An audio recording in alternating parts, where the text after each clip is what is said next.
Uh, Hello everyone, I am Dr. Arvindan Alagaswamy, and today we are going to have one of the interesting session on the subject of digital VLSI design. In today's session we will discuss about digital system design automation. Right?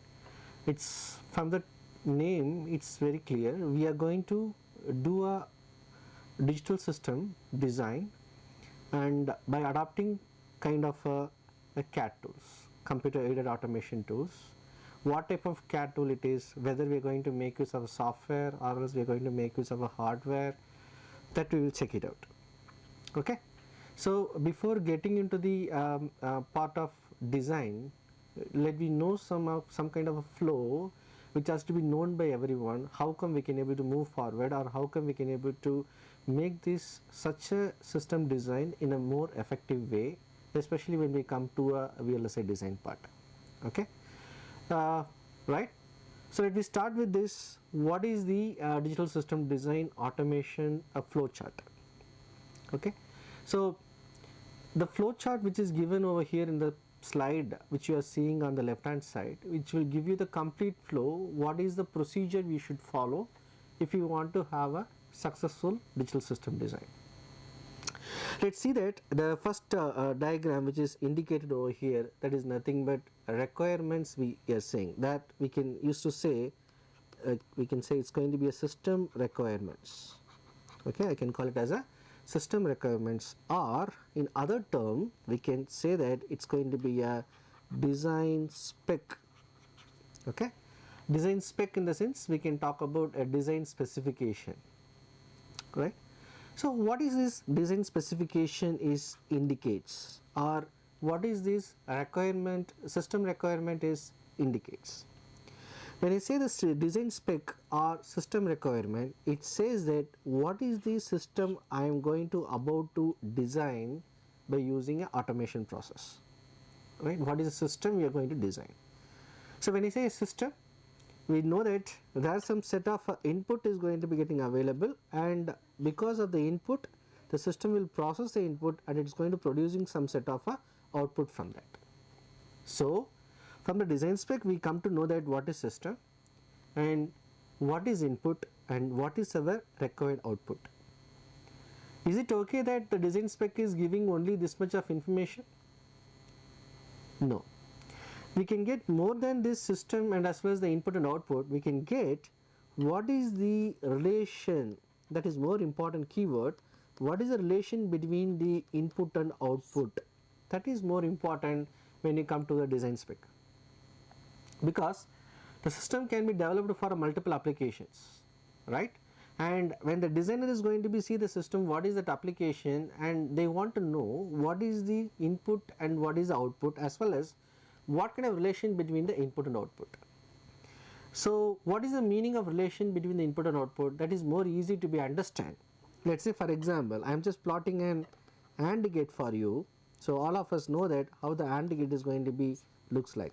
Here we may have a B, and let's say for example the output is going to be become Y. So how come it's going to be the truth table? We can say A, B will be available and output of Y is going to be present available here, right? And what is the truth table for your AND gate? 0 0, 0 1, 1 0 and 1 1. And how come we can write the output over here 0 0 0? Because it is AND gate, and 0 1 is 0, 1 0 is 0 and 1 is 1.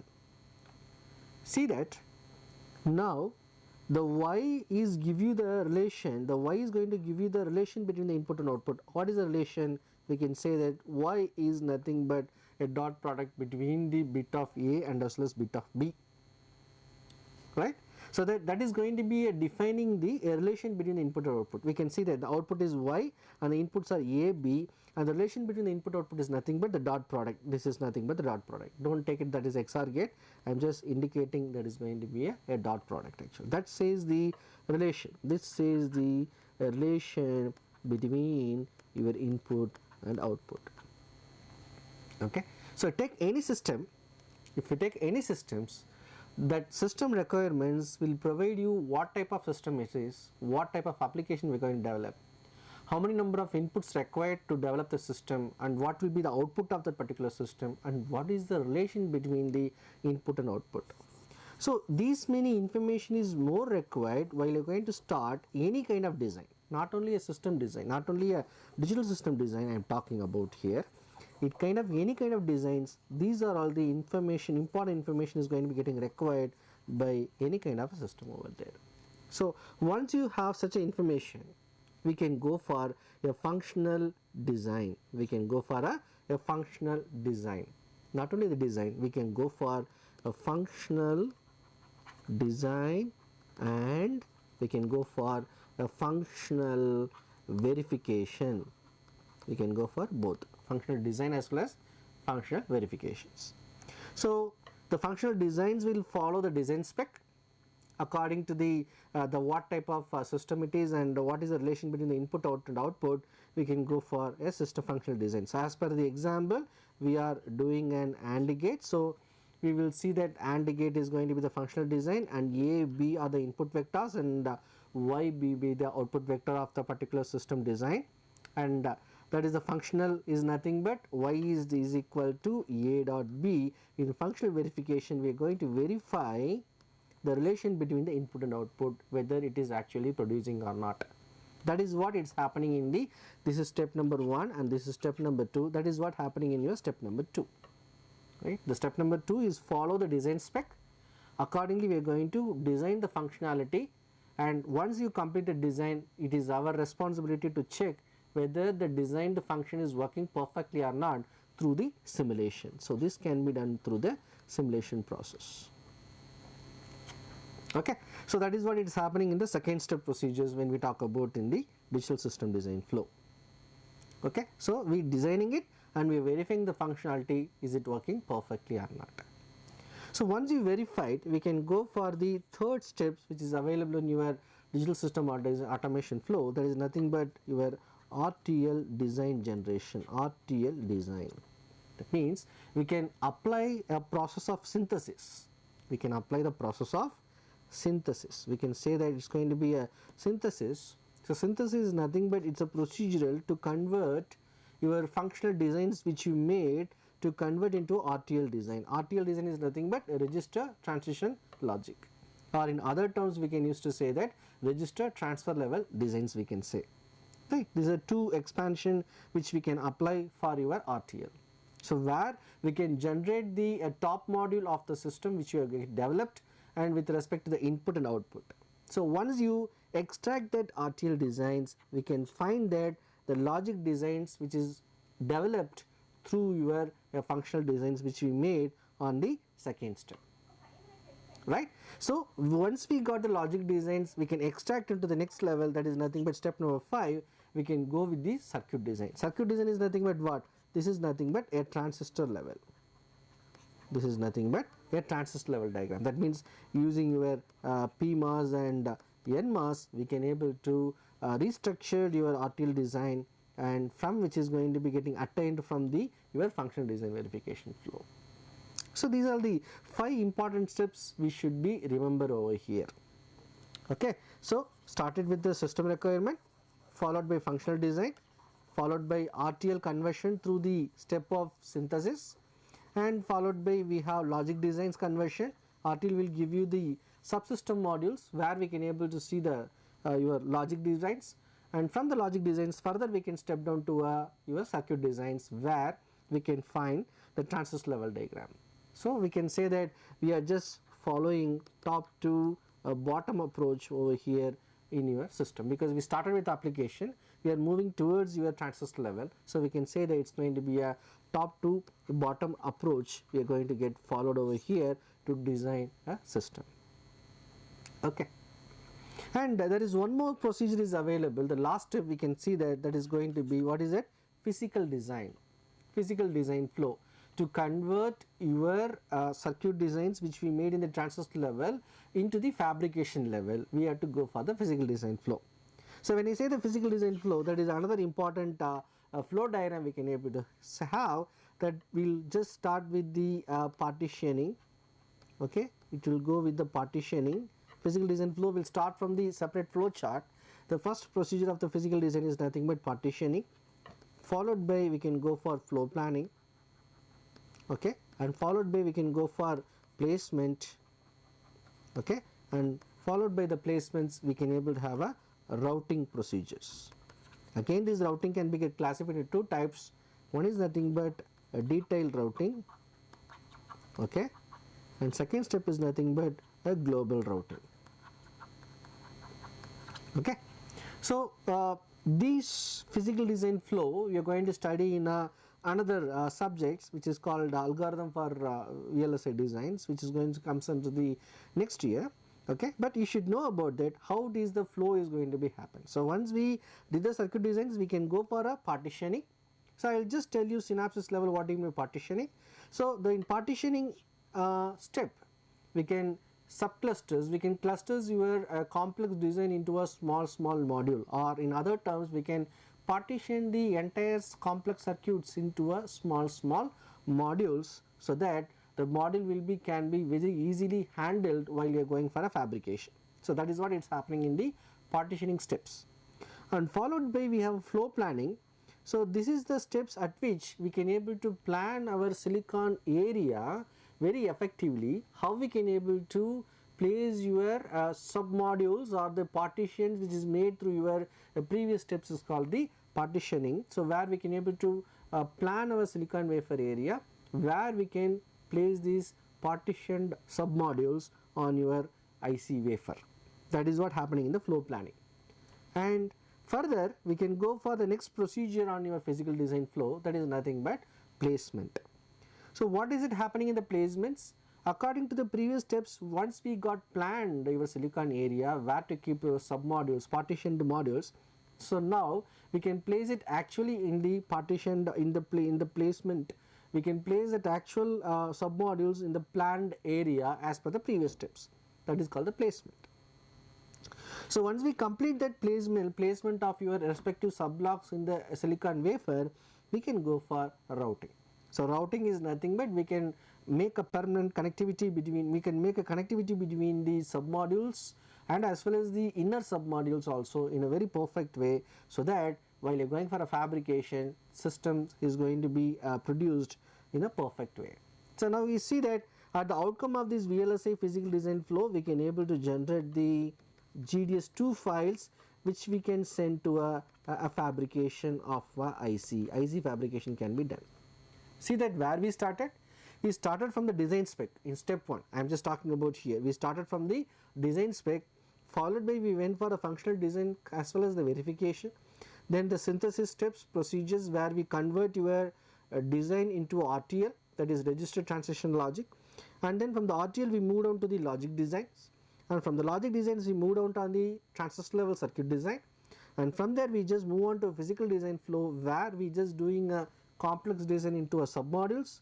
Submodules will be get planned in your silicon wafer very effectively, and in the planned area we are going to place the submodules which we are clustered in the previous manner in the placement area, and followed by we are going to provide a routing that will give a connectivity between one submodule to another submodule as well as the inner submodule. Followed by we can generate the GDS2 file, and finally it is going for a IC fabrication. This is a complete system flow of your digital system design.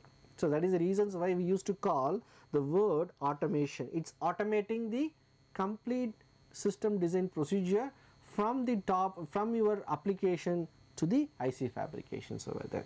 So if we are not going to follow these step-by-step procedures, so that is not going to be more suitable when we talk about to go for a perfect system designs when we say this, right? I hope you are clear about the flow which I have created for you now.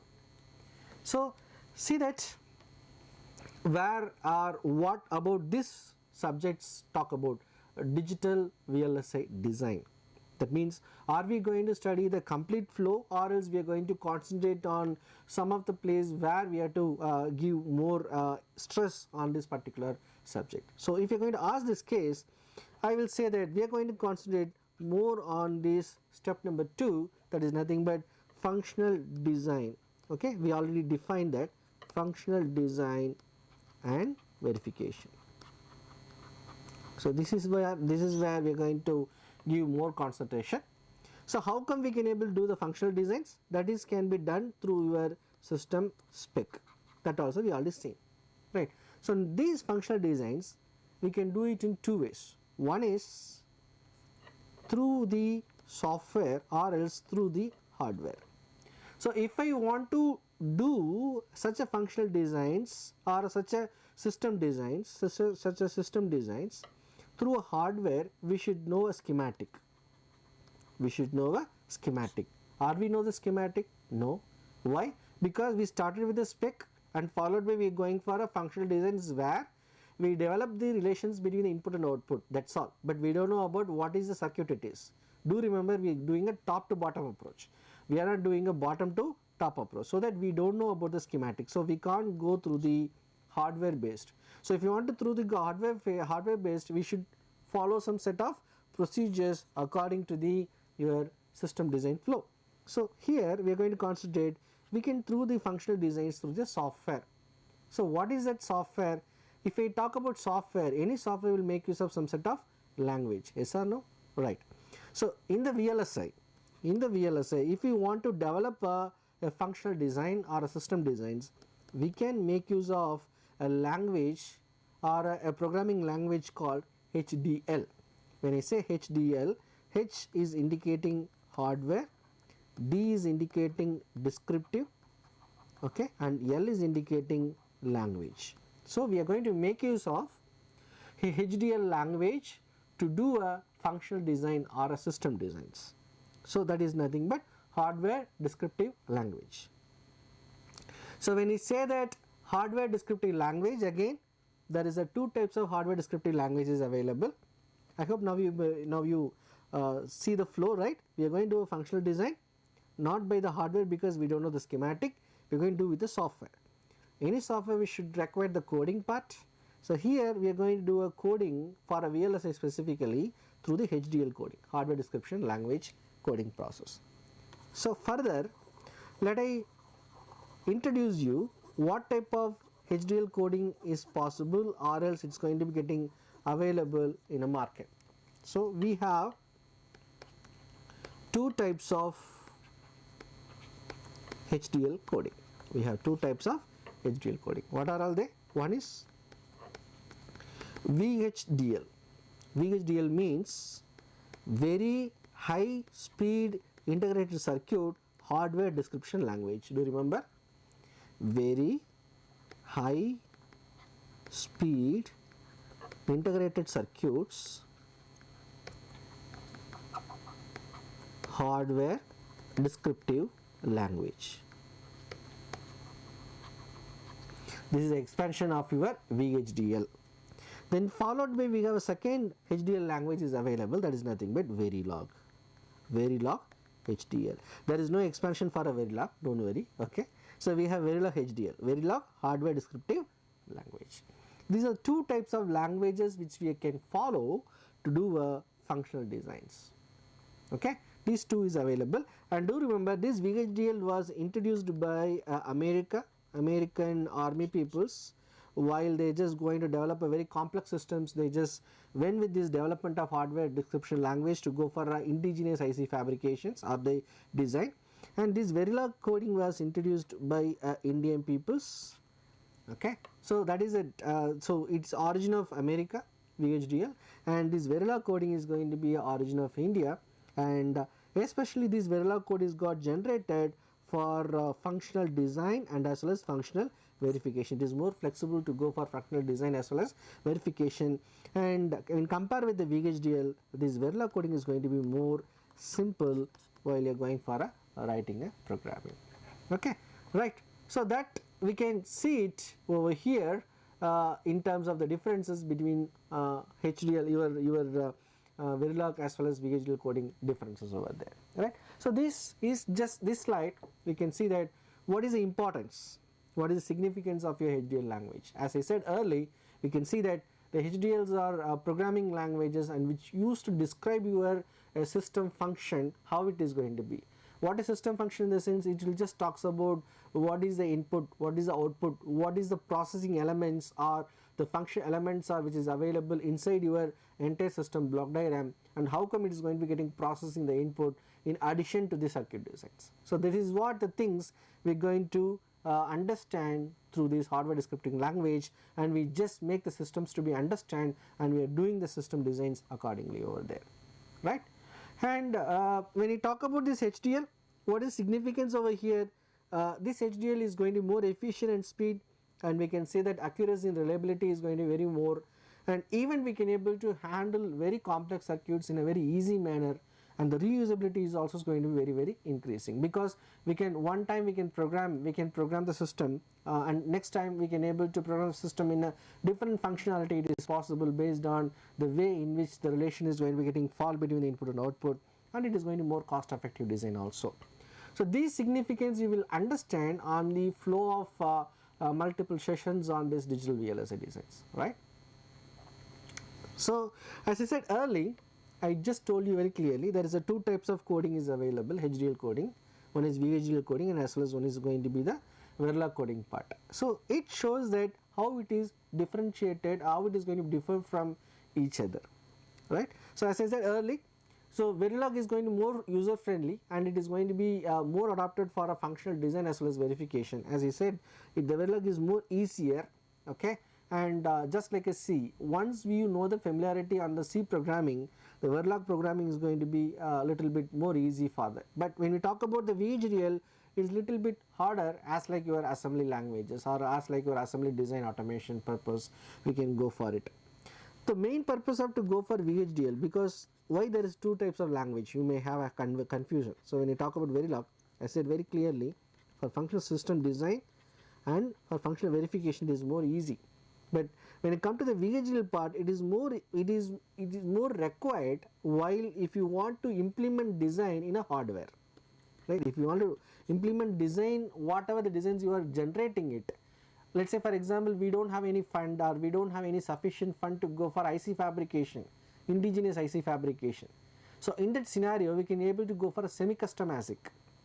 We can able to go for a semi-custom ASIC. Semi-custom ASIC in the sense that already some customized hardwares are available in a market. Best example is nothing but your FPGA boards, field programmable gate array boards. These are all the one of the best example for the semi-custom ASIC hardware.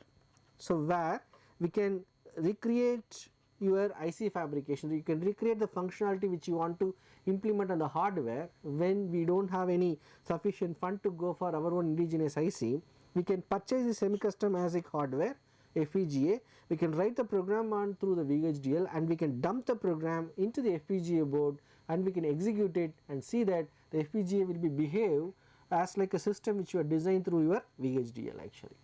So that is the main purpose to go for this VHDL programming. So it is more easy to implement any design on the hardware.